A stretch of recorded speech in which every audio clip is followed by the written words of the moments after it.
జూబ్లీహిల్స్ లోని హెచ్వైసీ అధినేత సల్మాన్ ఖాన్ సమక్షంలో వివిధ పార్టీల కార్యకర్తలు భారీగా చేరారు. పార్టీ కండువా కప్పి సల్మాన్ ఖాన్ సాదరంగా వారిని ఆహ్వానించారు. ఈ సందర్భంగా ఆయన మాట్లాడుతూ తాను ఏ పార్టీ ప్రలోభాలకు లోను కానని, ప్రజల సంక్షేమమే తన ఎజెండా అని అన్నారు. ఓట్ల కోసం వచ్చే నాయకుడు కావాలా, పనిచేసే నాయకులు కావాలా అని ప్రజలను అడిగారు.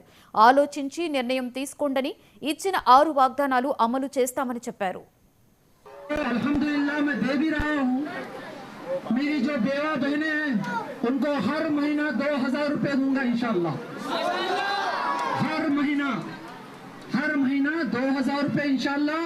और मेरी शादीशुदा जो बहनें हैं जो वाकई मुस्तहिक है, जिनके शहर ऑटो या बंडी चलाते हैं या रिक्शा चलाते हैं या तरकारी बेचते हैं या मजदूरी करते हैं, उनको 1000 रुपए दूंगा इंशाल्लाह हर महीना। और 2000 रुपए का राशन मुस्तहिक फैमिली को दूंगा इंशाल्लाह। और जो